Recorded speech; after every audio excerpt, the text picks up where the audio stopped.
Olá pessoal, hoje eu vou falar aqui para vocês, vou colocar aqui palavras que a gente escreve com S e não é com Z. A gente tem a impressão que é só o som que é com Z, mas a gente escreve com S. E é muito importante a gente saber disso. Por quê? Porque às vezes a gente erra uma palavra por causa de... A gente erra a palavra toda, né? Por causa de uma...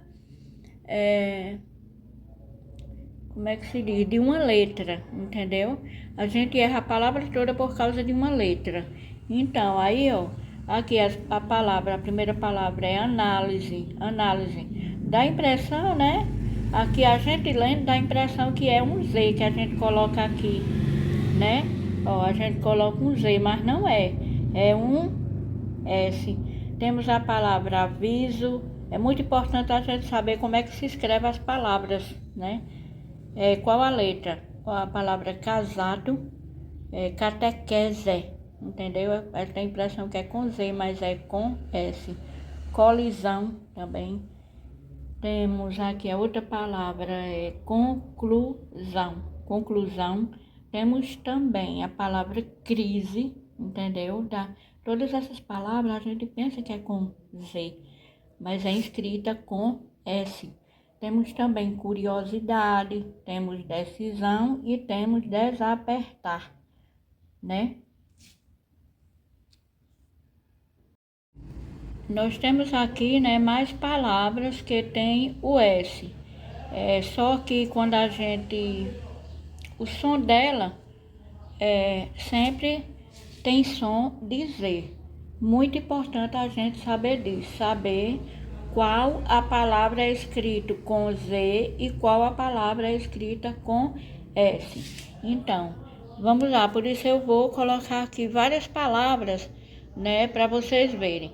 Por exemplo, aqui, ó, a palavra desejo, né, dá a impressão que é Z, mas não é. Desenho, também, do mesmo jeito. A palavra frase, também, do mesmo jeito. Hipótese é com S, né? Isabel, com S também, tem o S. Aí temos a outra palavra, paisagem, né? A palavra paisagem é com S. Temos também pesquisa, temos a palavra tesoura, né? A palavra tesoura. Temos também a palavra usado e temos também a palavra visita, entendeu? Todas essas palavras são escritas com S e tem o som de Z, entendeu?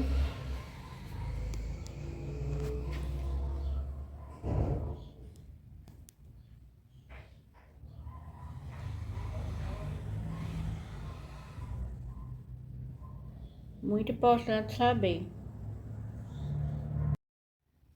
Todas essas palavras que estão aqui, todas elas, né, tem o S. Mas só que você vai notar que ela tem o som de Z. Vamos lá, ó. Majestosa, majestosa, né? S-A-Z. E quando a gente lê ela, tem o som de Z, mas não é, né? Poetisa, com S também. Francesa, com o S. Temos também profetiza. Temos virose, né? Temos também camponesa. Temos aqui a palavra ansioso, né? Temos a palavra ansioso. Temos glicose, né? Temos lactose, né? Glicose. Aí temos prazeroso, prazeroso. Temos aí a lactose, temos escoliose, né? E temos também pretensioso, pretensioso. Todas essas palavras, elas têm o S, né? São escritas com o S, mas a gente lê como se fosse com o Z. É isso aí. Se vocês gostaram desse vídeo, deixe o seu like. Tchau e até o próximo vídeo. Deixe o seu like.